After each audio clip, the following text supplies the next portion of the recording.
ಪಾರಂಪರ್ಯವಾಗಿ 3 ತಲೆಮಾರುಗಳಿಂದ ವೈದ್ಯಕೀಯ ಹಾಗೂ ಗಿಡಮೂಲಿಕೆಗಳಿಂದ ತಯಾರಿಸಿದ ಔಷಧಿಗಳಲ್ಲಿ ಪರಿಣಿತಿ ಹೊಂದಿರುವ ಎಲ್ಲ ರೀತಿಯ ದೀರ್ಘಕಾಲದಿಂದ ವೈದ್ಯಕೀಯವಾಗಿ ಗುಣಪಡಿಸಲಾಗದಂತಹ ಕಾಯಿಲೆಗಳನ್ನು ನಮ್ಮ ನುರಿತ ನಾಡಿಯ ಪರೀಕ್ಷೆಯಿಂದ ಕಂಡುಹಿಡಿದು ಅತ್ಯಮೂಲ್ಯ ಗಿಡಮೂಲಿಕೆಗಳಿಂದ ತಯಾರಿಸಿದ ಔಷಧಿಗಳಿಂದ ಚಿಕಿತ್ಸೆ ಕೊಡಲಾಗುತ್ತದೆ. ಇಲ್ಲಿ ನಿಮ್ಮ ಆಂತರಿಕ ಕಾಯಿಲೆಗಳನ್ನು ಹೇಳುವ ಅವಶ್ಯಕತೆ ಇರುವುದಿಲ್ಲ. ಎಕ್ಸ್ರೇ ಮತ್ತು ಸ್ಕ್ಯಾನ್ ರಿಪೋರ್ಟ್ಗಳ ಅವಶ್ಯಕತೆ ಇರುವುದಿಲ್ಲ. ನಿಶಕ್ತಿ, ಅಸ್ತಮ, ಬೆನ್ನುಮೂಳೆಯ ತೊಂದರೆ, ಕುತ್ತಿಗೆ ನೋವು, ಸೊಂಟದ ನೋವು, ಮೊಣಕಾಲು ನೋವು, ಪಾರ್ಶ್ವವಾಯು, ಮೂರ್ಛೆ ರೋಗ, ಸೈನಸ್, ತಲೆನೋವು, ಎಲ್ಲ ರೀತಿಯ ಚರ್ಮದ ಕಾಯಿಲೆ, ಬಂಜೇತನ, ಮೂಲವ್ಯಾಧಿ, ಬಿಳಿಸೆರಗು, ಕಿಡ್ನಿಯ ತೊಂದರೆ, ಕುಷ್ಠ, ಕ್ಯಾನ್ಸರ್, ರಕ್ತನಾಳಗಳ ತೊಂದರೆ ಹಾಗೂ ಗರ್ಭಕೋಶದ ತೊಂದರೆ ಸೇರಿದಂತೆ ಎಲ್ಲ ರೀತಿಯ ದೀರ್ಘಕಾಲದ ಕಾಯಿಲೆಗಳಿಗೆ ನುರಿತ ರೀತಿಯಲ್ಲಿ ಚಿಕಿತ್ಸೆಯನ್ನ ಕೊಡುತ್ತಾರೆ ಡಾಕ್ಟರ್ ಕ್ರಿಸ್ಟಿನ್ ಬಾಬು ಶೇಗರ್ ಇವರು. ವೀಕ್ಷಕರಿಗೆ ನಮಸ್ಕಾರ. ಈಗಿನ ವೈಜ್ಞಾನಿಕ ವೈದ್ಯಕೀಯ ರೀತಿಯಲ್ಲಿ ನೋಡುವಾಗ ಯಾವುದೇ ಒಬ್ಬ ರೋಗಿಯು ಚಿಕಿತ್ಸೆಗೆ ಹೋಗುವಾಗ ಖಂಡಿತವಾಗಿ ವೈದ್ಯರಿಗೆ ಸರಿಯಾದ ವೈದ್ಯಕೀಯ ತಪಾಸಣೆಗಳಾದ ಎಕ್ಸ್ರೇ, ಸ್ಕ್ಯಾನಿಂಗ್, MRI ಹಾಗೂ ರಕ್ತ ಪರೀಕ್ಷೆಗಳಂತಹ ರಿಪೋರ್ಟ್ಸ್ಗಳು ಅಂತಹ ರೋಗಿಗಳಿಗೆ ತಪಾಸಣೆಯನ್ನು ಮಾಡಿ ರಿಪೋರ್ಟ್ ನಾರ್ಮಲ್ ಎಂದು ಬಂದಾಗ ಅಂತಹವರಿಗೆ ಸರಿಯಾದ ಚಿಕಿತ್ಸೆ ನೀಡಲು ಸಾಧ್ಯವಾಗುವುದಿಲ್ಲ. ಆದರೆ ನಮ್ಮ ಪಾರಂಪರ್ಯ 3 ತಲೆಮಾರುಗಳ ವೈದ್ಯಕೀಯದ ಮುಖ್ಯ ಅಂಶ ರೋಗಿಯು ತನ್ನ ಆಂತರಿಕ ಕಾಯಿಲೆಗಳ ಬಗ್ಗೆ ಹೇಳುವ ಅವಶ್ಯಕತೆ ಇರೋದಿಲ್ಲ. ಮೊದಲನೆಯದಾಗಿ ಬಂಜೆತನ. ಇದನ್ನ ನೋಡುವುದಾದರೆ ತೊಂದರೆ ಗಂಡಸರ ಕಡೆ ಇದೆಯೇ ಅಥವಾ ಹೆಂಗಸರ ಕಡೆ ಇದೆಯೇ ಎಂದು ಅರಿತು ನಾಡಿ ಪರೀಕ್ಷೆಯಿಂದ ತಿಳಿಸಿಕೊಡಲಾಗುತ್ತೆ.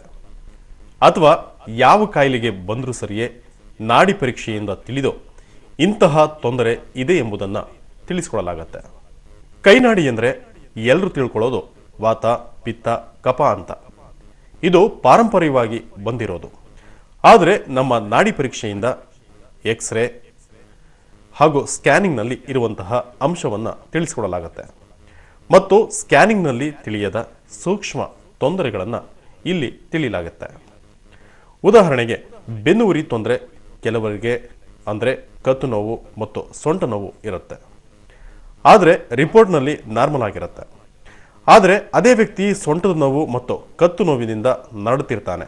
ಆದರೆ ಅದೇ ರೋಗಿಯು ನಮ್ಮ ವೈದ್ಯಶಾಲೆಗೆ ಬಂದಾಗ ಅವರಿಗೆ ಏನು ತೊಂದರೆ ಇದೆ ಎಂಬುದನ್ನು ಅವರು ತಿಳಿಸುವ ಅಗತ್ಯ ಇರೋದಿಲ್ಲ. ನಮ್ಮ ನಾಡಿ ವೈದ್ಯರುಗಳು ನುರಿತ ನಾಡಿ ಪರೀಕ್ಷೆಯಿಂದ ತಿಳಿದು ಕತ್ತು ನೋವ, ಸೊಂಟದ ನೋವ ಅಥವಾ ಮಂಡಿ ನೋವ ಎಂಬುದನ್ನು ತಿಳಿಸ್ತಾರೆ. ಇದೇ ರೀತಿ ಪ್ರತಿ ಸಂದರ್ಶನದಲ್ಲೂ ಹಲವಾರು ಜನರು ಬರ್ತಾ ಇದ್ದಾರೆ. ಅವರ ರಿಪೋರ್ಟ್ ಕೂಡ ನಾರ್ಮಲ್ ಆಗೇ ಇರುತ್ತೆ. ಈ ಕಾರಣಗಳಿಗೆ ಮುಖ್ಯತ್ವ ಕೊಟ್ಟು ನಾವು ಈ ಪಾರಂಪರ್ಯ ಮೂಲಿಕೆಯ ವೈದ್ಯಕೀಯ ಮಾಡ್ತಿದ್ದೇವೆ. ಬೇರೆ ಯಾವ ರೀತಿಯ ವೈದ್ಯರ ಬಳಿಗೆ ಹೋದಾಗ ನಿಮಗೆ ಅದಕ್ಕೆ ಬೇಕಾಗಿರುವಂತಹ ರಿಪೋರ್ಟ್ಗಳು ಇರಬೇಕು. ಆದರೆ ನಮ್ಮ ವೈದ್ಯರಲ್ಲಿ ಬಂದಾಗ ಯಾವುದೇ ರಿಪೋರ್ಟ್ಗಳ ಅವಶ್ಯಕತೆ ಇರೋದಿಲ್ಲ. ಸಂಪೂರ್ಣವಾಗಿ ಕೈನಾಡಿಯ ಪರೀಕ್ಷೆಯಲ್ಲಿ ಕಾಯಿಲೆಯನ್ನ ಕಂಡುಹಿಡಿದು ಅದಕ್ಕೆ ಪೂರಕವಾದ ಗಿಡಮೂಲಿಕೆಯ ಔಷಧಿಯಿಂದ ಚಿಕಿತ್ಸೆ ಕೊಡಲಾಗುತ್ತೆ. ಕೈನಾಡಿಯ ಬಗ್ಗೆ ತಿಳಿಯುವುದಾದರೆ ಕೈನಾಡಿಯನ್ನ ನಾವು 7 ಬಗೆಯಾಗಿ ವಿಂಗಡಿಸ್ತೇವೆ. ಸಾಮಾನ್ಯವಾಗಿ ಕೈನಾಡಿಯನ್ನ 3 ಬಗೆಯಾಗಿ ವಿಂಗಡಿಸ್ತಾರೆ. ಅದು ವಾತ, ಪಿತ್ತ, ಕಫ. ಆದರೆ ನಾವು ನಮ್ಮ ಪಾರಂಪರ್ಯ ವೈದ್ಯಶಾಲೆಯಲ್ಲಿ ಕೈನಾಡಿ ಪರೀಕ್ಷೆಯನ್ನ 7 ಬಗೆಯಾಗಿ ವಿಂಗಡಿಸಿ ನಾಡಿ ಪರೀಕ್ಷೆ ಮಾಡ್ತೀವಿ. ಮೊದಲನೆಯದಾಗಿ ತಲೆಯ ಭಾಗ, ಎರಡನೆಯದಾಗಿ ಕುತ್ತಿಗೆ ಭಾಗ, ಮೂರನೆಯದಾಗಿ ಎದೆಯ ಭಾಗ, ನಾಲ್ಕನೆಯದು ಹೊಟ್ಟೆಯ ಭಾಗ, ಐದನೆಯದು ಸೊಂಟದ ಭಾಗ, ನಂತರ ಮಂಡಿಯ ಕೆಳಭಾಗ ಹಾಗೂ ಮೇಲ್ಭಾಗ. ಹೀಗೆ ನಾಡಿಯನ್ನ 7 ರೀತಿಯಾಗಿ ವಿಂಗಡಿಸಿ ನಾವು ನಾಡಿ ಪರೀಕ್ಷೆ ಮಾಡ್ತೀವಿ. ಹೀಗೆ ವಿಂಗಡಿಸಿ ನಾಡಿ ಪರೀಕ್ಷೆ ಮಾಡುವಾಗ ಯಾವ ಭಾಗದಲ್ಲಿ ರೋಗಿಗೆ ತೊಂದರೆ ಇದೆ ಅಂತ ನಾವು ಬಹು ಸೂಕ್ಷ್ಮವಾಗಿ ತಿಳಿದು ಚಿಕಿತ್ಸೆಯನ್ನ ಕೊಡ್ತೇವೆ. ಈಗ ತಲೆಯ ಭಾಗದಲ್ಲಿ ನಾಡಿ ಪರೀಕ್ಷೆ ಮಾಡಿದಾಗ ಮೂರ್ಛೆ ರೋಗ, ಪಾರ್ಶ್ವವಾಯು, ನಡುಕ ವ್ಯಾಧಿ ಮತ್ತು ಮೂರ್ಛೆ ರೋಗಕ್ಕೆ ಸಂಬಂಧಪಟ್ಟ ವ್ಯಾಧಿ, ತಲೆನೋವು, ಸೈನಸ್ ಇವೆಲ್ಲವೂ ಕೂಡ ತಲೆಯ ಭಾಗದ ನಾಡಿ ಪರೀಕ್ಷೆ ಮಾಡಿದಾಗ ತಲೆಯಲ್ಲಿರುವ ಯಾವುದೇ ತೊಂದರೆಯನ್ನ ತಿಳಿಯಲಾಗುತ್ತೆ. ಯಾವ ಭಾಗದಲ್ಲಿ ತೊಂದರೆ ಇದೆ ಎಂಬುದನ್ನ ಗುರುತಿಸಿ ತಿಳಿಸಲಾಗುತ್ತೆ. ಅದೇ ರೀತಿಯಾಗಿ ಎದೆಯ ಭಾಗದ ನಾಡಿ ಪರೀಕ್ಷೆ ಮಾಡುವಾಗ ರೋಗಿಗೆ ಅಸ್ತಮಾ, ವೀಸಿಂಗ್, ನೆಗಡಿ, ಕಫ, ಎದೆ ನೋವು, ಹೃದಯ ತೊಂದರೆ ಇವುಗಳನ್ನ ಎದೆಯ ಭಾಗದ ನಾಡಿ ಪರೀಕ್ಷೆಯಿಂದ ತಿಳ್ಕೊತೀವಿ. ಅದೇ ರೀತಿಯಾಗಿ ಹೊಟ್ಟೆ ಭಾಗವನ್ನು ಪರೀಕ್ಷೆ ಮಾಡುವಾಗ ಹೊಟ್ಟೆಯನ್ನು 2 ಭಾಗವಾಗಿ ವಿಂಗಡಿಸ್ತೇವೆ. ಹೊಟ್ಟೆಯ ಮೇಲ್ಭಾಗ ಮತ್ತು ಕೆಳಭಾಗ. ಹೀಗೆ ವಿಂಗಡಿಸಿ ನಾಡಿ ಪರೀಕ್ಷೆ ಮಾಡುವಾಗ ಸೂಕ್ಷ್ಮವಾಗಿ ಗುರುತಿಸಿ ನಿಮ್ಮ ಸಮಸ್ಯೆಗಳನ್ನು ತಿಳಿಸ್ತೇವೆ.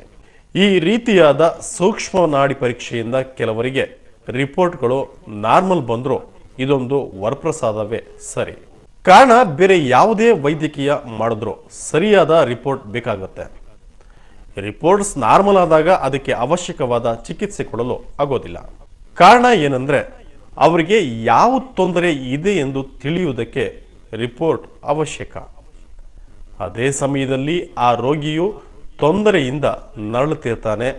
ರಿಪೋರ್ಟ್ಗಳು ನಾರ್ಮಲ್ ಆಗಿರುತ್ತೆ. ಯಾವ ತೊಂದರೆ ಎಂದು ತಿಳಿಯಲು ಅಸಾಧ್ಯ ಆಗ್ಬಿಡತ್ತೆ. ಇದೇ ರೀತಿ ತೊಂದರೆಯಲ್ಲಿ ಇರುವವರು ನಮ್ಮ ವೈದ್ಯಶಾಲೆಗೆ ಬಂದಾಗ ಅವರ ತೊಂದರೆ ಏನೆಂಬುದನ್ನು ನುರಿತ ಕೈನಾಡಿ ಪರೀಕ್ಷೆಯಿಂದ ಕಂಡು ಹಿಡಿಲಾಗತ್ತೆ. ಈಗ ಒಬ್ಬ ರೋಗಿಗೆ ತಲೆನೋವು ಕಾಣಿಸ್ಕೊಂಡ್ರೆ ನಾವು ತಲೆನೋವಿಗೆ ಔಷಧಿ ಕೊಡೋದಿಲ್ಲ. ಆ ತಲೆನೋವು ಯಾವುದರಿಂದ ಬಂದಿದೆ ಅನ್ನೋದನ್ನ ನಾಡಿ ಪರೀಕ್ಷೆಯಿಂದ ತಿಳ್ಕೊಂಡು ಆಮೇಲೆ ಔಷಧಿ ಕೊಡ್ತೀವಿ. ಅದೇ ರೀತಿಯಾಗಿ ಮಂಡಿ ನೋವು ಎಂದು ನಮ್ಮಲ್ಲಿ ಬಂದಾಗ ನಾವು ಡೈರೆಕ್ಟ್ ಆಗಿ ಮಂಡಿ ನೋವಿಗೆ ಚಿಕಿತ್ಸೆ ಕೊಡೋದಿಲ್ಲ.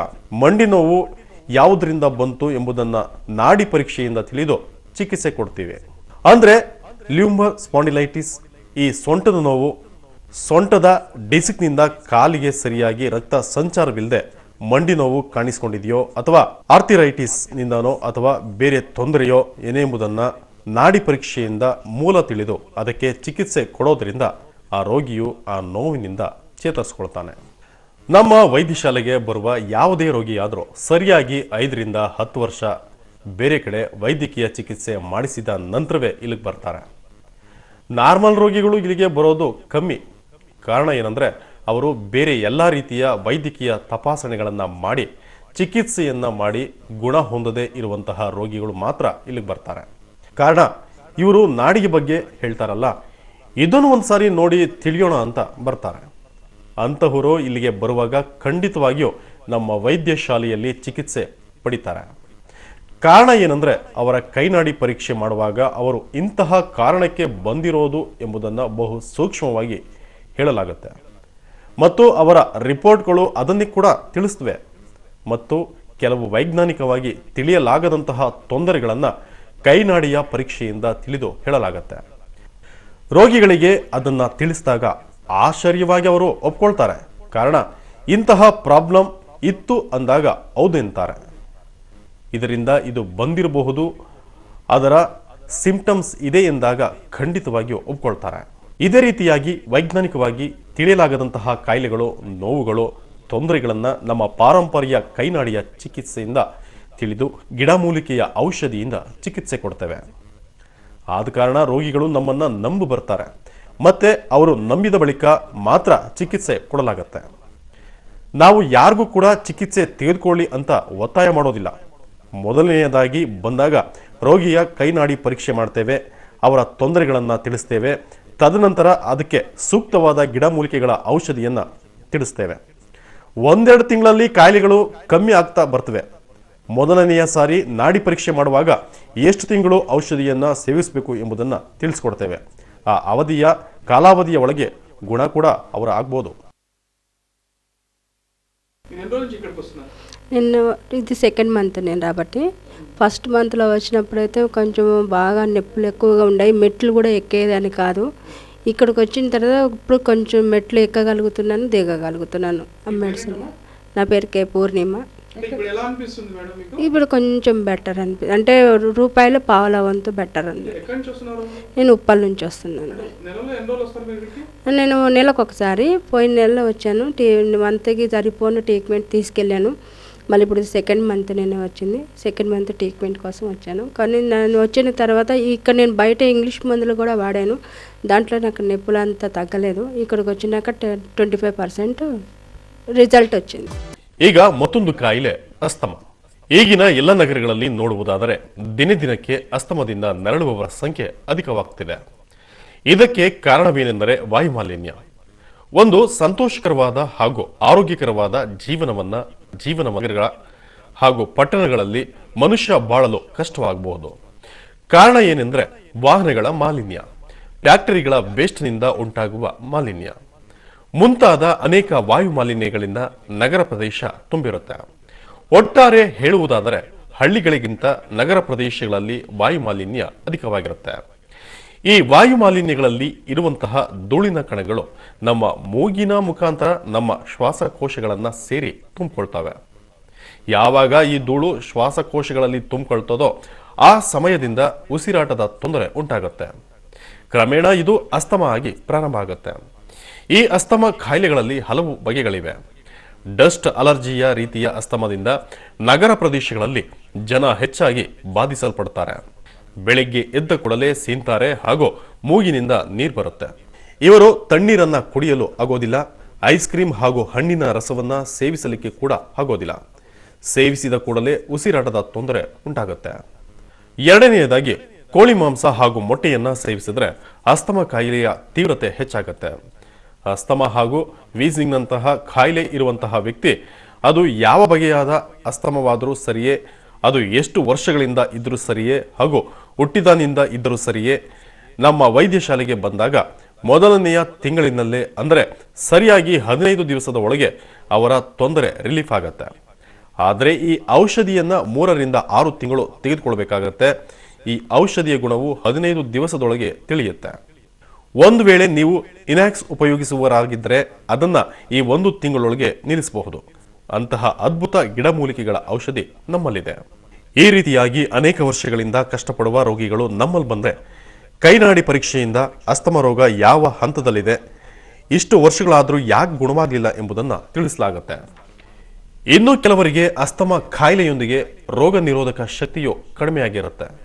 ಯಾವಾಗ ಒಬ್ಬ ರೋಗಿಗೆ ಕಫ ನಿರಂತರವಾಗಿ ಇರ್ತದೋ ಅವಾಗೆಲ್ಲ ಅಸ್ತಮ ರಿಪೀಟ್ ಆಗ್ತಾನೆ ಇರುತ್ತೆ.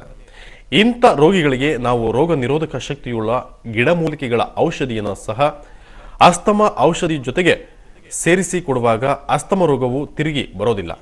ಯಾಕಂದ್ರೆ ಒಂದು ಕಾಯಿಲೆ ಪುನಃ ಬರಬೇಕಾದ್ರೆ ಖಂಡಿತವಾಗಿಯೂ ಆ ರೋಗಿಯ ದೇಹದಲ್ಲಿ ರೋಗ ನಿರೋಧಕ ಶಕ್ತಿ ಕಡಿಮೆಯಾಗಿರುತ್ತೆ. ಆದ ಕಾರಣ ಪುನಃ ಆ ರೋಗದ ಲಕ್ಷಣಗಳು ಕಾಣಿಸಿಕೊಳ್ತಾ ಇರುತ್ತವೆ. ಕೆಲವು ಅಸ್ತಮ ಪೇಷಂಟ್ಗಳು 15 ರಿಂದ 20 ವರ್ಷಗಳಿಂದ ಕಷ್ಟಪಡ್ತಿರ್ತಾರೆ. ಅಂತವರಿಗೆ ಖಂಡಿತವಾಗಿಯೂ ಅಸ್ತಮ ಔಷಧಿಯ ಜೊತೆಗೆ ರೋಗ ನಿರೋಧಕ ಶಕ್ತಿಯ ಔಷಧಿಯನ್ನು ಕೊಟ್ಟಾಗ ಮಾತ್ರ ಈ ಅಸ್ತಮ ಕಾಯಿಲೆಯನ್ನ ಗುಣಪಡಿಸಬಹುದು ಮತ್ತು ಪುನಃ ಬರದ ಹಾಗೆ ತಡೆಗಟ್ಟಬಹುದು. ಈ ರೀತಿಯಾಗಿ ಸೇವಿಸದೆ ಅಸ್ತಮಾಗೆ ನೀವು ಎಷ್ಟು ವರ್ಷ ಔಷಧಿ ಸೇವಿಸಿದ್ರೂ ಔಷಧಿ ಸೇವಿಸುವವರಿಗೆ ಮಾತ್ರ ಅಸ್ತಮ ಕಡಿಮೆ ಆಗ್ತದೆ. ಸೇವಿಸದೆ ಇರುವಾಗ ಮತ್ತೆ ಬಂದ್ಬಿಡ್ತದೆ.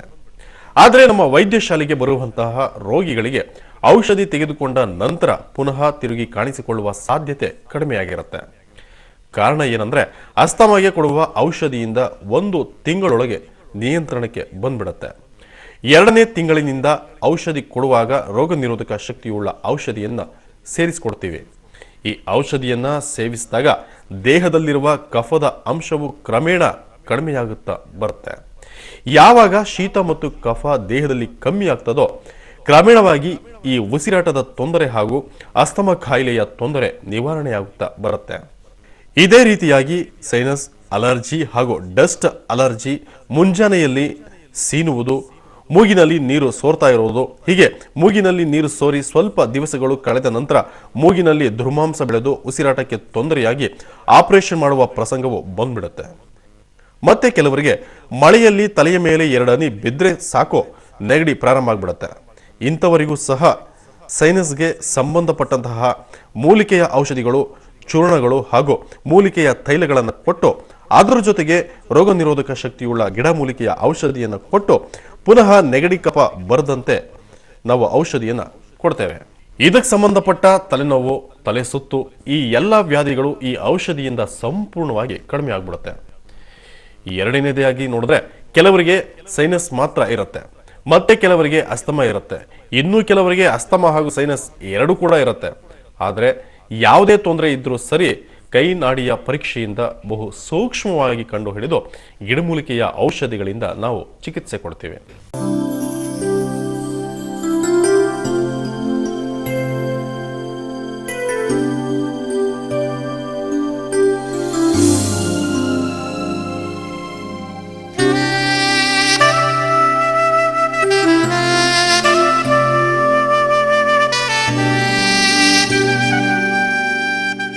ಪಾರಂಪರ್ಯವಾಗಿ 3 ತಲೆಮಾರುಗಳಿಂದ ವೈದ್ಯಕೀಯ ಹಾಗೂ ಗಿಡಮೂಲಿಕೆಗಳಿಂದ ತಯಾರಿಸಿದ ಔಷಧಿಗಳಲ್ಲಿ ಪರಿಣಿತಿ ಹೊಂದಿರುವ ಎಲ್ಲ ರೀತಿಯ ದೀರ್ಘಕಾಲದಿಂದ ವೈದ್ಯಕೀಯವಾಗಿ ಗುಣಪಡಿಸಲಾಗದಂತಹ ಕಾಯಿಲೆಗಳನ್ನು ನಮ್ಮ ನುರಿತ ನಾಡಿಯ ಪರೀಕ್ಷೆಯಿಂದ ಕಂಡುಹಿಡಿದು ಅತ್ಯಮೂಲ್ಯ ಗಿಡಮೂಲಿಕೆಗಳಿಂದ ತಯಾರಿಸಿದ ಔಷಧಿಗಳಿಂದ ಚಿಕಿತ್ಸೆ ಕೊಡಲಾಗುತ್ತದೆ. ಇಲ್ಲಿ ನಿಮ್ಮ ಆಂತರಿಕ ಕಾಯಿಲೆಗಳನ್ನು ಹೇಳುವ ಅವಶ್ಯಕತೆ ಇರುವುದಿಲ್ಲ. ಎಕ್ಸ್ರೇ ಮತ್ತು ಸ್ಕ್ಯಾನ್ ರಿಪೋರ್ಟ್ಗಳ ಅವಶ್ಯಕತೆ ಇರುವುದಿಲ್ಲ. ನಿಶಕ್ತಿ, ಅಸ್ತಮ, ಬೆನ್ನುಮೂಳೆಯ ತೊಂದರೆ, ಕುತ್ತಿಗೆ ನೋವು, ಸೊಂಟದ ನೋವು, ಮೊಣಕಾಲು ನೋವು, ಪಾರ್ಶ್ವವಾಯು, ಮೂರ್ಛೆ ರೋಗ, ಸೈನಸ್, ತಲೆನೋವು, ಎಲ್ಲ ರೀತಿಯ ಚರ್ಮದ ಕಾಯಿಲೆ, ಬಂಜೇತನ, ಮೂಲವ್ಯಾಧಿ, ಬಿಳಿ ಸೆರಗು, ಕಿಡ್ನಿಯ ತೊಂದರೆ, ಕುಷ್ಠ, ಕ್ಯಾನ್ಸರ್, ರಕ್ತನಾಳಗಳ ತೊಂದರೆ ಹಾಗೂ ಗರ್ಭಕೋಶದ ತೊಂದರೆ ಸೇರಿದಂತೆ ಎಲ್ಲ ರೀತಿಯ ದೀರ್ಘಕಾಲದ ಕಾಯಿಲೆಗಳಿಗೆ ನುರಿತ ರೀತಿಯಲ್ಲಿ ಚಿಕಿತ್ಸೆಯನ್ನ ಕೊಡುತ್ತಾರೆ ಡಾಕ್ಟರ್ ಕ್ರಿಸ್ಟಿನ್ ಬಾಬು ಶೇಖರ್ ಇವರು. ಇನ್ನೊಂದು ಮುಖ್ಯವಾದ ಕಾಯಿಲೆ ಯಾವುದು ಎಂದರೆ ತಲೆನೋವು. ಈ ತಲೆನೋವು ಕಾಯಿಲೆಯಿಂದ 10-20 ವರ್ಷಗಳಿಂದಲೂ ಗುಣಪಡಿಸಲಾಗದೆ ಹಲವು ನರಳುತ್ತಿರುವ ರೋಗಿಗಳು ಕೂಡ ನಮ್ಮಲ್ಲಿದ್ದಾರೆ. ಇಂತಹ ಅನೇಕ ರೋಗಿಗಳು ನಮ್ಮಲ್ಲಿ ಬಂದಿದ್ದಾರೆ ಕೂಡ. ಈ ತಲೆನೋವನ್ನ ಗಮನಿಸಿದ್ರೆ ಮುಂಜಾನೆ ಪ್ರಾರಂಭವಾಗಿ ಸಂಜೆವರೆಗೂ ಇರುತ್ತೆ. ಇನ್ನು ಕೆಲವರಿಗೆ ವಾರಕ್ಕೆ 2 ಬಾರಿ ಬರುತ್ತೆ. ಇನ್ನು ಸ್ವಲ್ಪ ಜನರಲ್ಲಿ ಪ್ರತಿದಿನ ತಲೆನೋವು ಬಂದ್ಬಿಡುತ್ತೆ. ಕೆಲವರಿಗೆ ಅತಿಯಾದ ಶಬ್ದಗಳಿಂದ ತಲೆನೋವು ಉಂಟಾಗುತ್ತೆ. ಕೆಲವರಿಗೆ ಹಲವು ರೀತಿಯ ಆಹಾರದಿಂದ, ಬೆಳಗ್ಗೆ ಹೋಗುತ್ತಿದ್ರೆ ಈ ರೀತಿಯ ಇನ್ನೂ ಹಲವು ಕಾರಣಗಳಿಂದ ತಲೆನೋವು ಕಾಣಿಸಿಕೊಳ್ಳುತ್ತೆ. ಈ ರೀತಿಯ ಹಲವು ಕಾರಣದಿಂದ ಬಂದ ತಲೆನೋವಿಗೆ ನಿವಾರಣೆ ಸಿಗುತ್ತಿಲ್ಲ. ನೋವು ನಿವಾರಣೆಗೆ ಮಾತ್ರೆಗಳನ್ನ ತೆಗೆದುಕೊಳ್ತಾನೇ ಇರ್ತಾರೆ. ಈ ರೀತಿಯ ರೋಗಿಗಳು ನಮ್ಮ ವೈದ್ಯಶಾಲೆಗೆ ಬಂದಾಗ ಕೈನಾಡಿಯ ಪರೀಕ್ಷೆಯಿಂದ ತಲೆನೋವು ಏಂತಕ್ಕೆ ಬರುತ್ತೆ, ಎಷ್ಟು ವರ್ಷದಿಂದ ಯಾಕೆ ನಿವಾರಣೆ ಆಗಿಲ್ಲ ಎಂಬುದನ್ನು ಬಹು ಸೂಕ್ಷ್ಮವಾಗಿ ನಾಡಿಯ ಪರೀಕ್ಷೆಯಿಂದ ಕಂಡುಹಿಡಿಯಲಾಗುತ್ತೆ. ಈ ರೀತಿಯಾಗಿ ಕೈನಾಡಿಯಿಂದ ಕಂಡುಹಿಡಿದು ಅದಕ್ಕೆ ಸೂಕ್ತವಾದ ಪಾರಂಪರಿಕ ಗಿಡಮೂಲಿಕೆಯ ಔಷಧಿಗಳಿಂದ ಸಂಪೂರ್ಣವಾಗಿ ಗುಣ ಹೊಂದಲು ಚಿಕಿತ್ಸೆ ನಾವು ಕೊಡ್ತೇವೆ. ಇದಕ್ಕೆ ಕೆಲವು ಆಹಾರದ ಪಥ್ಯಗಳು ಕೂಡ ಇರುತ್ತೆ. ಆಹಾರದ ಪಥ್ಯ ಎಂದಾಕ್ಷಣ ಕೆಲವು ಆಹಾರದ ರೆಸ್ಟ್ರಿಕ್ಷನ್, ಕೆಲವು ಐಸ್ ವಾಟರ್ ಮತ್ತೆ ಕೂಲ್ ಡ್ರಿಂಕ್ಸ್, ಐಸ್ ಕ್ರೀಮ್ಸ್ಗಳನ್ನು ತೆಗೆದುಕೊಳ್ತಾರೆ. ಕೆಲವರು 6 ಗಂಟೆಯ ಮುಂಚೆ ತಣ್ಣೀರಿನಲ್ಲಿ ಸ್ನಾನ ಮಾಡುವುದು, ಈ ರೀತಿಯ ಅಭ್ಯಾಸಗಳು ಇರುತ್ತವೆ. ಇಂಥವರು ತಲೆನೋವಿನಿಂದ ವಿಮುಕ್ತರಾಗಲು ಸ್ವಲ್ಪ ಈ ಅಭ್ಯಾಸಗಳನ್ನು ಬದಲಾಯಿಸಿಕೊಳ್ಬೇಕು. ಕೆಲವು ಆಹಾರ ಪದಾರ್ಥಗಳನ್ನು ತೆಗೆದುಕೊಳ್ಬಾರ್ದು. ಸ್ವಲ್ಪ ಬಿಸಿ ಬಿಸಿಯಾದ ಆಹಾರವನ್ನು ತೆಗೆದುಕೊಳ್ಳಬೇಕು. ಕುಡಿಯೋದಕ್ಕೆ ಬಿಸಿ ನೀರು ಅಭ್ಯಾಸ ಮಾಡಬೇಕು. ಯಾಕೆ ಈ ರೀತಿಯ ಅಭ್ಯಾಸಗಳನ್ನು ರೂಢಿಸಿಕೊಳ್ಬಾರ್ದು? 15-20 ವರ್ಷಗಳಿಂದ ತಲೆನೋವಿನಿಂದ ಕಷ್ಟ ಪಡ್ತಿದ್ದೀರಿ ಅಲ್ವಾ? ಖಂಡಿತವಾಗಿಯೂ ನಮ್ಮ ಔಷಧಿಯನ್ನು ತೆಗೆದುಕೊಂಡು ನಾವು ಕೊಡುವಂತಹ ಕೆಲವು ಸಲಹೆಗಳನ್ನು ರೂಢಿಸಿಕೊಂಡ್ರೆ ನಿಮ್ಮ ತಲೆನೋವಿನಿಂದ ನೀವು ವಿಮುಕ್ತರಾಗಬಹುದು. ಕೆಲವರಿಗೆ ಈ ತಲೆನೋವು ಒಂದು ಸೈಡ್ ಬರುತ್ತದೆ, ಇನ್ನೊಂದು ದಿವಸ ಇರುತ್ತೆ. ಕೆಲವರಿಗೆ ಕಣ್ಣಿನ ದಿಬ್ಬವನ್ನು ಪ್ರೆಸ್ ಮಾಡಿದ್ರೆ ಫ್ರೀ ಆಗುವ ಅನುಭವ ಇರುತ್ತೆ. ಇನ್ನು ಕೆಲವರಿಗೆ ಕಣ್ಣಿನಿಂದ ನೀರು ಇಳಿದ ನಂತರ ಫ್ರೀ ಅನಿಸುತ್ತೆ. ಕೆಲವರಿಗೆ ಕಿವಿ ಭಾಗ ಪ್ರೆಸ್ ಮಾಡಿದರೆ ತುಂಬ ಸುಖವಾಗಿರುತ್ತೆ. ಕೆಲವರಿಗೆ ತಲೆಯೇ ಭಾರ ಆಗ್ಬಿಟ್ಟಿರುತ್ತೆ, ಅಲುಗಾಡಿಸಲು ಕೂಡ ಸಾಧ್ಯನೇ ಆಗೋದಿಲ್ಲ. ಯಾವುದೇ ರೀತಿಯ ತೊಂದರೆಯಾದರೂ ಸರಿ ಮತ್ತು ಯಾವುದೇ ರೀತಿಯ ನರಗಳ ತೊಂದರೆಯಾದರೂ ಸರಿನೇ ಈ ತಲೆನೋವನ್ನು ಸಂಪೂರ್ಣವಾಗಿ ಗುಣಪಡಿಸಬಹುದು. ಒಮ್ಮೆ ನೀವು ನಮ್ಮ ವೈದ್ಯಶಾಲೆಗೆ ಬಂದಾಗ ನಿಮ್ಮ ಕೈನಾಡಿಯಿಂದ ನಿಮ್ಮ ತೊಂದರೆ ಏನೆಂದು ಕಂಡುಹಿಡಿತೇವೆ. ಮತ್ತೆ ಕೆಲವರಿಗೆ ಸಣ್ಣ ಮಕ್ಕಳಾಗಿದ್ದಾಗ ತಲೆಗೆ ಪೆಟ್ಟು ಬಿದ್ದಿದ್ದರಿಂದ ತಲೆನೋವು ಬರಬಹುದು. ಆದರೆ ಯಾವ ಕಾರಣದಿಂದ ನಿಮ್ಮ ತಲೆನೋವು ಬಂದರೂ ನಾವು ನಿಮ್ಮ ಕೈನಾಡಿಯಿಂದ ಯಾವ ಕಾರಣದಿಂದ ತಲೆನೋವು ಬಂದಿದೆ ಅಂತ ತಿಳಿದು ಅದಕ್ಕೆ ಸೂಕ್ತವಾದ ಗಿಡಮೂಲಿಕೆಗಳ ಔಷಧಿಯನ್ನು ಕೊಡ್ತೇವೆ. ನೀವು ಔಷಧಿಯನ್ನು ಸೇವಿಸುವಾಗ ನಿಮ್ಮ ತಲೆನೋವಿನಿಂದ ಗುಣಮುಖರಾಗಬಹುದು. ಕೆಲವರು ಔಷಧಿಯನ್ನು ತೆಗೆದುಕೊಳ್ತಾರೆ, ಆದರೆ ಕೆಲವು ವಿಷಯಗಳನ್ನು ಪಾಲಿಸೋದೇ ಇಲ್ಲ. ಮತ್ತೆ ಕೆಲವರು ನೋವು ನಿವಾರಕ ಮಾತ್ರೆಗಳನ್ನು ಸೇವಿಸುವುದು ಒಳ್ಳೆಯದೆಂದು ತಿಳ್ಕೊಂಡ್ಬಿಟ್ಟಿದ್ದಾರೆ. ಆದರೆ ಈ ನೋವು ನಿವಾರಕ ಮಾತ್ರೆಗಳು ಒಂದು ಲಿಮಿಟ್ ದಾಟುವಾಗ ಬೇರೊಂದು ರೀತಿಯ ಸೈಡ್ ಎಫೆಕ್ಟ್ ಆಗ್ಬಿಡ್ಬೋದು. ಆದ ಕಾರಣ ಒಂದು ನಿರ್ದಿಷ್ಟ ಅವಧಿಯವರೆಗೆ ನೋವು ನಿವಾರಕ ಔಷಧಿಗಳು ತೆಗೆದುಕೊಳ್ಳೋದು. ಇನ್ನೊಂದು ರೀತಿಯ ತೊಂದರೆ ತಿಳಿಯುವುದಾದರೆ ಶರೀರದ ಗಾತ್ರ ಹಾಗೂ ತೂಕ ಅಧಿಕವಾಗುವುದು. ಕೆಲವರನ್ನ ಗಮನಿಸುವುದಾದರೆ ಯಾವ ಔಷಧಿ ತಿಂದರೂ ಶರೀರದ ಗಾತ್ರ ಮಾತ್ರ ಅಧಿಕ ಆಗೋದೇ ಇಲ್ಲ. ಹೆಂಗಸರಲ್ಲಿ ನೋಡುವುದಾದರೆ ಅವರಿಗೆ ಬಿಳಿ ಸೆರಗು ಇರುತ್ತದೆ. ದೇಹದ ಉಷ್ಣತೆಯಿಂದ ಬಿಳಿ ಸೆರಗು ಯೂರಿನ್ನಲ್ಲಿ ಹೋಗ್ತಾ ಇರುತ್ತೆ. ಕೆಲವರಿಗೆ ಜಾಸ್ತಿ ಬಿಳಿ ಸೆರಗು ಹೋಗ್ತಿರುತ್ತೆ, ಅವರಲ್ಲಿ ಉಷ್ಣ ಜಾಸ್ತಿ ಇರುತ್ತೆ. ಹೊಟ್ಟೆ ಹಸಿವು ಇರೋದೇ ಇಲ್ಲ, ಸರಿಯಾದ ನಿದ್ರೆ ಕೂಡ ಇರೋದಿಲ್ಲ. ಇದರಿಂದ ಅಂತವರು ಯಾವ ರೀತಿಯ ಆಹಾರ ಸೇವಿಸಿದರೂ ಶರೀರದ ಇಲ್ಲ. ಅಂತಹ ತೊಂದರೆ ಉಳ್ಳವರು ನಮ್ಮಲ್ಲಿಗೆ ಬಂದಾಗ ಅವರ ಕೈನಾಡಿ ಪರೀಕ್ಷೆ ಮಾಡಿ ಯಾವ ಕಾರಣಕ್ಕಾಗಿ ಇಷ್ಟು ವರ್ಷ ಔಷಧಿ ಸೇವಿಸಿದ್ರು ಶರೀರದ ತೂಕ ಹೆಚ್ಚಾಗಿರುವುದಿಲ್ಲ ಎಂಬುದನ್ನು ಬಹು ಸೂಕ್ಷ್ಮವಾಗಿ ತಿಳಿಯಲಾಗುತ್ತೆ. ಅದು ಮಾತ್ರ ಅಲ್ಲದೆ ಇದಕ್ಕೆ ಸಂಬಂಧಪಟ್ಟ ಅದ್ಭುತವಾದ ಮೂಲಿಕೆ ಔಷಧಿಗಳು ಕೂಡ ನಾವು ಕೊಡ್ತೀವಿ. ಈ ಔಷಧಿಗಳನ್ನು ಅವರು 1-2 ತಿಂಗಳು ತೆಗೆದುಕೊಂಡ್ರೆ ಸಾಕು, 2-3 kgವರೆಗೆ ಶರೀರದ ತೂಕ ಹೆಚ್ಚಾಗುತ್ತೆ. ಇನ್ನು ಕೆಲವರು ಜಾಹೀರಾತುಗಳಲ್ಲಿ ನೋಡುವುದಾದರೆ 1-2 ತಿಂಗಳಲ್ಲಿ 5-10 kg ಜಾಸ್ತಿ ಆಗಬಹುದು ಎಂಬುದಾಗಿ ತಿಳಿಸ್ತಾರೆ. ಆ ರೀತಿಯ ಔಷಧಗಳನ್ನು ತೆಗೆದುಕೊಂಡ್ರೆ ಖಂಡಿತವಾಗಿಯೂ ಅಡ್ಡ ಪರಿಣಾಮಗಳು ಕಾಣಿಸ್ಕೊಳ್ಬಿಡ್ತವೆ. ಸರಿಯಾದ ಗಿಡಮೂಲಿಕೆಯ ಔಷಧಿಯಿಂದ 1-2 ತಿಂಗಳಲ್ಲಿ 2-3 kg ತೂಕ ಹೆಚ್ಚಾಗಬಹುದು. ಅದು ಆರೋಗ್ಯಕ್ಕೆ ಕೂಡ ಒಳ್ಳೆಯದು. 5-10 kg ತೂಕ ಜಾಸ್ತಿ ಆಗಬೇಕಾದ್ರೆ 3-4 ತಿಂಗಳವರೆಗೆ ಸತತವಾಗಿ ಔಷಧಿಯನ್ನು ತಿಂದರೆ ತೂಕ ಹೆಚ್ಚು ಮಾಡಿಕೊಳ್ಬಹುದು. ಈ ರೀತಿ ತೆಗೆದುಕೊಳ್ಳುವುದರಿಂದ ಆರೋಗ್ಯವು ಕೂಡ ಚೆನ್ನಾಗಿರುತ್ತೆ, ಮತ್ತೆ ಎಂದೂ ತೂಕ ಕಡಿಮೆಯಾಗೋದಿಲ್ಲ. ಹಾಗೆ ಯಾವುದೇ ರೀತಿಯ ಅಡ್ಡ ಪರಿಣಾಮ ಕೂಡ ಇರೋದಿಲ್ಲ. ಈ ರೀತಿಯ ಅದ್ಭುತ ಔಷಧಿಗಳು ಕೂಡ ನಮ್ಮಲ್ಲಿ ದೊರೆಯುತ್ತೆ. ಇನ್ನು ಕೆಲವರಲ್ಲಿ ತೂಕ ಜಾಸ್ತಿಯಾಗುವ ಸಮಸ್ಯೆ ಇದ್ಬಿಡುತ್ತೆ. ಥೈರಾಯ್ಡ್ನಿಂದ ಜಾಸ್ತಿ ಆಗಲಿಲ್ವೋ ಎಂಬ ಕಾರಣವನ್ನು ನಾಡಿಯಿಂದ ತಿಳಿಯುತ್ತೇವೆ. ಗಂಡಸರಲ್ಲಿ ತಿಳಿಯುವುದಾದರೆ ಗಂಡಸರಿಗೆ ನಿದ್ರೆಯಲ್ಲಿ ಧಾತು ಹೋಗುವುದರಿಂದ, ಕೆಲವರು ನೈಟ್ ಶಿಫ್ಟ್ ಮಾಡುವುದರಿಂದ ಇರಬಹುದು, ಕೆಲವರಿಗೆ ಹಸಿವು ಇರೋದಿಲ್ಲ, ಏನು ತಿಂದರೂ ಕೂಡ ದಪ್ಪ ಆಗೋದಿಲ್ಲ. ಇದೇ ರೀತಿಯಾಗಿ ಹಲವು ಕಾರಣಗಳಿರುತ್ತವೆ. ಈ ರೀತಿಯ ಕಾಯಿಲೆ ಇರುವ ರೋಗಿಗಳು ನಮ್ಮಲ್ಲಿಗೆ ಬಂದಾಗ ಕೈನಾಡಿಯ ಪರೀಕ್ಷೆ ಮಾಡಿ ಏಕೆ ತೂಕ ಹೆಚ್ಚಾಗ್ತಿಲ್ಲ ಎಂಬುದನ್ನು ತಿಳಿಸ್ಕೊಡ್ತೇವೆ. ಆ ರೀತಿ ಕಂಡುಹಿಡಿದು ನಮ್ಮಲ್ಲಿ ಬರುವವರಿಗೆ 3-6 ತಿಂಗಳೊಳಗೆ ಒಳ್ಳೆಯ ತೂಕವಾಗಿ ಆರೋಗ್ಯದಿಂದಿರ್ತಾರೆ. ಆದರೆ 1-2 ತಿಂಗಳೊಳಗೆ ತೂಕ ಜಾಸ್ತಿಯಾಗುತ್ತದೆ ಎಂಬುದನ್ನು ಯಾರು ನಂಬಬಾರದು ಮತ್ತು ಆಸೆ ಪಡಲೂಬಾರದು. ಹಾಗೆ ಆಗುವುದು ದೇಹಕ್ಕೆ ಒಳ್ಳೆಯದಲ್ಲ. ಕಾರಣಕ್ಕೆ ಏರ್ ಫಾಲ್ ಶುರುವಾಗಿದೆ ಅಂತಂದರೆ ಬಹುಶಃ ನನ್ನ ಅಭಿಪ್ರಾಯದ ಪ್ರಕಾರ ಏನು ಡಾಕ್ಟರ್ ಡಯಾಗ್ನೈಸ್ ಮಾಡಿದ್ದಾರೆ, ಬ್ಲಡ್ ಸರ್ಕ್ಯುಲೇಷನ್ ಬ್ರೈನ್ಗೆ ಪ್ರಾಪರಾಗಿ ಆಗ್ತಿರ್ಲಿಲ್ಲ ಅಂತ, ಬಹುಶಃ ಅದೇ ಕಾರಣ ಅಂತ ಅನಿಸುತ್ತೆ. ಇವತ್ತೇನು ಇವರು ಟ್ರೀಟ್ಮೆಂಟ್ ಕೊಡ್ತಾ ಇದ್ದಾರೆ ಆ ಕಾರಣದಿಂದ ಇವತ್ತು ಏರ್ ಫಾಲ್ ಆಗ್ತಾ ಇಲ್ಲ. ನನಗೆ ಜಸ್ಟ್ 3 ಮಂತ್ಸಿಂದ ಏರ್ ಫಾಲ್ ನಿಂತಿದೆ. ಅಂದರೆ ನಾವು ಇವತ್ತು ಊಹಿಸ್ಕೋಬಹುದು, ಬಹುಶಃ ಈ ನಾಡಿ ಮಿಡಿತ ಇವತ್ತು ನಮಗೇನಿದೆ ಇದು ಪ್ರಪಂಚದಲ್ಲಿ ಡಯಾಗ್ನೈಸ್ ಮಾಡೋದಕ್ಕೆ ಒಂದು ಅತ್ಯಂತ ಹಳೆಯ ವಿಧಾನ ಆದ್ರೂ ಪರವಾಗಿಲ್ಲ, ಅತ್ಯಂತ ಶ್ರೇಷ್ಠವಾದ ವಿಧಾನ ಅಂತ ಹೇಳೋದಕ್ಕೆ ಇಷ್ಟಪಡ್ತೀನಿ. ಹಾಗೂ ಅದಕ್ಕಿಂತ ಹೆಚ್ಚಾಗಿ ಪರಿಪೂರ್ಣ ವಿಧಾನ ಅಂತ ಹೇಳೋದಕ್ಕೆ ಇಷ್ಟಪಡ್ತೀನಿ. ಬ್ಲಡ್ನ ಡ್ರಾ ಮಾಡೋ ಹಾಗಿಲ್ಲ, ಯಾವುದೇ ನೋವನ್ನು ನಮಗೆ ಕೊಡೋ ಹಾಗಿಲ್ಲ, ಅಥವಾ ಬೇರೆ ಇನ್ನು ಆ ಒಂದು ಚುಚ್ಚುಮದ್ದನ್ನು ಚುಚ್ಚುವಾಗ ಬೇರೆ ಇನ್ನೂ ಯಾವುದೋ ಒಂದು ಡಿಸೀಸ್ ಬಂದ ಅಟ್ಯಾಕ್ ಆಗುತ್ತೆ ನಮಗೆ ಅದರಿಂದ, ಅಥವಾ ಯಾವುದೋ ಒಂದು ಕಾಯಿಲೆ ಬರುತ್ತೆ ಅನ್ನೋ ಭಯ ಪಡೋ ಅವಶ್ಯಕತೆ ಇಲ್ಲ, ನೋವಿನ ಪಡುವಂತಹ ಚಿಂತನೆ ಮಾಡೋ ಹಾಗಿಲ್ಲ. ಇನ್ನೊಂದು ರೀತಿಯ ಚರ್ಮವ್ಯಾಧಿ ಸೋರಿಯಾಸಿಸ್. ಈ ಸೋರಿಯಾಸಿಸ್ ಎಂಬ ಚರ್ಮವ್ಯಾಧಿ ಇರುವವರಿಗೆ ರಕ್ತ ಪರಿಶೀಲನೆ ಮಾಡಿದಾಗ ಸಾಮಾನ್ಯವಾಗಿ ಯಾವುದೇ ತೊಂದರೆ ಇರೋದಿಲ್ಲ. ಆದರೆ ಈ ವ್ಯಾಧಿಯು ಪ್ರಾರಂಭದಲ್ಲಿ ಚರ್ಮದ ಮೇಲ್ಭಾಗದಲ್ಲಿ ಹರಡಿರುತ್ತೆ. ಇದು ಕೆಲವರಲ್ಲಿ ತಲೆಯ ನೆತ್ತಿಯಿಂದ ಪಾದದವರೆಗೂ ಕೂಡ ಇರುತ್ತೆ. ಮತ್ತೆ ಕೆಲವರಲ್ಲಿ ಮೈಯೆಲ್ಲ ಹರಡಿರುತ್ತೆ. ಇನ್ನು ಹಲವರಲ್ಲಿ ಮೊಣಕಾಲು, ಮೊಣಕೈ ಇಂಥ ಭಾಗದಲ್ಲಿ ಮಾತ್ರ ಇರುತ್ತೆ. ಸೋರಿಯಾಸಿಸ್ನಲ್ಲಿ ಹಲವು ಬಗೆಗಳು ಇರುತ್ತೆ. ಇದು ಯಾವುದೇ ರೀತಿ ಇದ್ದರೂ ನಮ್ಮ ಗಿಡಮೂಲಿಕೆಯ ಔಷಧಿಯಿಂದ ಈ ವ್ಯಾಧಿಗಳನ್ನು ಗುಣಪಡಿಸಬಹುದು. ಈ ವ್ಯಾಧಿಗೆ ಚಿಕಿತ್ಸೆ ತೆಗೆದುಕೊಳ್ಳುವಾಗ ಆಹಾರದಲ್ಲಿ ಕೆಲವು ವ್ಯತ್ಯಾಸಗಳನ್ನು ಮಾಡಿಕೊಳ್ಳಬೇಕು ಅಷ್ಟೇ. ಕೆಲವು ಚರ್ಮವ್ಯಾಧಿ ಇರುವವರಿಗೆ ನಾನ್ ವೆಜ್ ತಿಂದರೆ ಖಂಡಿತವಾಗಿ ಪುನಃ ಬರುತ್ತೆ. ಒಂದು ರೀತಿಯ ಆಹಾರ ಪಥ್ಯದಿಂದ ಆ ರೀತಿಯ ಚರ್ಮವ್ಯಾಧಿಯನ್ನ ಪುನಃ ಮರುಕಳಿಸದಂತೆ ನೋಡಿಕೊಳ್ಳಬಹುದು. ಕೆಲವರಲ್ಲಿ ಚರ್ಮಕ್ಕೆ ಬೇಕಾದ ರೋಗ ನಿರೋಧಕ ಶಕ್ತಿ ಅಥವಾ ರೆಸಿಸ್ಟೆನ್ಸ್ ಪವರ್ ಕೆಲವು ಚರ್ಮಗಳಿಗೆ ಕಡಿಮೆಯಾಗಿರುತ್ತೆ. ಈ ಕಾರಣಗಳಿಂದ ಈ ರೋಗ ಪುನಃ ಮರುಕಳಿಸಬಹುದು. ಈ ಚರ್ಮದ ಕಾಯಿಲೆ ಯಾವ ಕಾರಣದಿಂದ ಬಂದರೋ ನಾವು ಮೊದಲು ಈ ರೋಗವನ್ನು ಗುಣಪಡಿಸುತ್ತೇವೆ, ನಂತರ ಎಲ್ಲ ರೀತಿಯ ಆಹಾರ ತೆಗೆದುಕೊಳ್ಳಲು ಹೇಳ್ತೇವೆ. ಒಂದು ವೇಳೆ ಈ ಚರ್ಮ ವ್ಯಾಧಿ ಮರುಕಳಿಸಿದರೆ ಅದು ಯಾವ ರೀತಿಯ ಆಹಾರ ಪದ್ಧತಿಯನ್ನು ಅನುಸರಿಸಿದ್ದಾಗ ಬರುತ್ತದೆ ಎಂಬುದನ್ನು ಪರೀಕ್ಷಿಸಿ ಆ ರೀತಿಯ ಆಹಾರ ಪದ್ಧತಿಯನ್ನು ಸೇವಿಸುವುದನ್ನು ನಿಲ್ಲಿಸುವುದಕ್ಕೆ ಹೇಳ್ತೇವೆ. ಒಂದು ವೇಳೆ ಕೆಲವರು ಚಿಕನ್ ರೆಗ್ಯುಲರ್ ಆಗಿ ತೆಗೆದುಕೊಳ್ಳುತ್ತಾನೆ ಇರ್ತಾರೆ, ಅವರ ಕೈಯಲ್ಲಿ ಅದನ್ನು ಸೇವಿಸದೇ ಇರುವುದಕ್ಕೆ ಆಗೋದೇ ಇಲ್ಲ. ಅಂಥವರು ನಾನ್ ವೆಜ್ ತಿನ್ನುವುದನ್ನು ನಿಲ್ಲಿಸಿದರೆ ಈ ರೀತಿಯ ಚರ್ಮವ್ಯಾಧಿಯು ಪುನಃ ಬರೋದಿಲ್ಲ.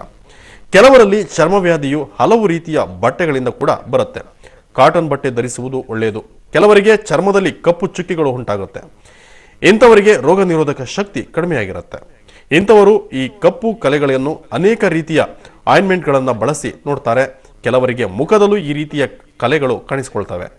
ಈ ರೀತಿಯ ಯಾವುದೇ ಚರ್ಮ ವ್ಯಾಧಿಯ ಕಾಯಿಲೆಗಳು ಬಂದರೂ ನಮ್ಮಲ್ಲಿ ಪಾರಂಪರಿಕವಾಗಿ ಅದ್ಭುತ ಗಿಡಮೂಲಿಕೆಗಳ ಔಷಧಿಗಳನ್ನು ನಾವು ನಿಮಗೆ ಕೊಡ್ತೇವೆ. ಇವುಗಳನ್ನು 3 ರಿಂದ 6 ತಿಂಗಳವರೆಗೆ ಬಳಸಿದಾಗ ದೇಹದಲ್ಲಿರುವ ಯಾವುದೇ ರೀತಿಯ ಚರ್ಮ ವ್ಯಾಧಿಗಳು ಕ್ರಮೇಣವಾಗಿ ಕಡಿಮೆಯಾಗುತ್ತೆ.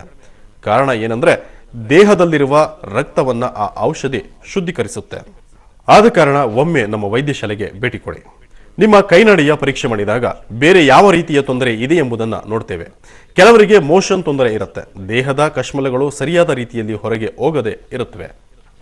ಇಂಥವರು ಯಾವ ರೀತಿಯ ಅಭ್ಯಾಸದಲ್ಲಿರ್ತಾರೆ, ಯಾವ ರೀತಿಯ ಆಹಾರ ಸೇವಿಸ್ತಾ ಇದ್ದಾರೆ, ಇದೆಲ್ಲ ತಿಳಿದು ಅದಕ್ಕೆ ಅನುಗುಣವಾದ ಗಿಡಮೂಲಿಕೆಗಳ ಔಷಧಿಗಳನ್ನು ಕೊಟ್ಟು ನಿಮ್ಮ ತೊಂದರೆಗಳನ್ನು ನಿವಾರಿಸ್ತೇವೆ. మేడం మీ పేరేంటి, మీరు ఎక్కడి నుండి వచ్చారండి? నా పేరు జ్యోతి అండి, మాది రామంతపూర్, అక్కడ నుండి వచ్చాను. సో ఇక్కడికి మీరు ఎన్ని రోజులుగా వస్తున్నారు మేడం? నేను 4 months నుండి వస్తున్నాను. మీరు ఏ ప్రాబ్లం నుండి వచ్చారో ఒక చిన్నది చెప్పగలరు information? Full severe joint pains అండి. అంటే చాలా హాస్పిటల్స్కి కూడా వెళ్ళాను. నేను 4 years నుండి సఫర్ అవుతున్నాను నేను. అయితే సి ఛానల్లో చూసాం ఈ ప్రోగ్రామ్ని. ఇంటి ఆగస్ట్లో వచ్చాము ఇక్కడికి. ఏమన్నా మీకు ఏదైనా టెస్టులు చేశారు? యూరిన్ టెస్ట్ కానీ బ్లడ్ టెస్ట్ కానీ ఎలాంటి టెస్టులు అన్నీ మీరు చేశారు ఇక్కడ? లేదు, ఓన్లీ ఇక్కడ చూసి చెప్తారు వాళ్ళు, నాడి పట్టుకొని చెప్తారు వీళ్ళు.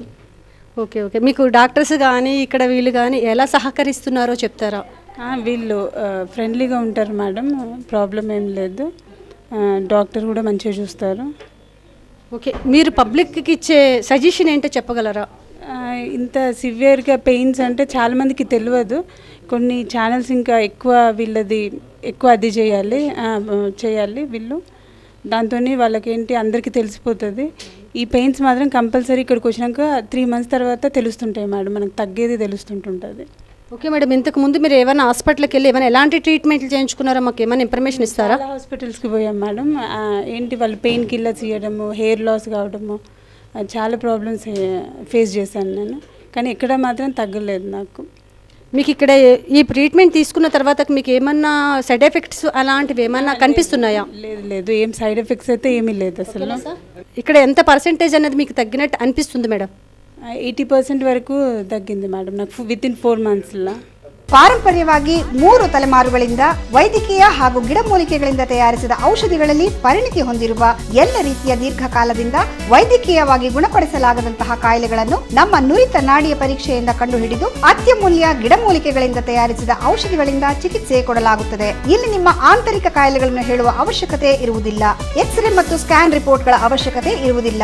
ನಿಶಕ್ತಿ, ಅಸ್ತಮ, ಬೆನ್ನುಮೂಳೆಯ ತೊಂದರೆ, ಕುತ್ತಿಗೆ ನೋವು, ಸೊಂಟದ ನೋವು, ಮೊಣಕಾಲು ನೋವು, ಪಾರ್ಶ್ವವಾಯು, ಮೂರ್ಛೆ ರೋಗ, ಸೈನಸ್, ತಲೆನೋವು, ಎಲ್ಲ ರೀತಿಯ ಚರ್ಮದ ಕಾಯಿಲೆ, ಬಂಜೇತನ, ಮೂಲವ್ಯಾಧಿ, ಬಿಳಿಸೆರಗು, ಕಿಡ್ನಿಯ ತೊಂದರೆ, ಕುಷ್ಠ, ಕ್ಯಾನ್ಸರ್, ರಕ್ತನಾಳಗಳ ತೊಂದರೆ ಹಾಗೂ ಗರ್ಭಕೋಶದ ತೊಂದರೆ ಸೇರಿದಂತೆ ಎಲ್ಲ ರೀತಿಯ ದೀರ್ಘಕಾಲದ ಕಾಯಿಲೆಗಳಿಗೆ ನುರಿತ ರೀತಿಯಲ್ಲಿ ಚಿಕಿತ್ಸೆಯನ್ನ ಕೊಡುತ್ತಾರೆ ಡಾಕ್ಟರ್ ಕ್ರಿಸ್ಟಿನ್ ಬಾಬು ಶೇಗರ್ ಇವರು.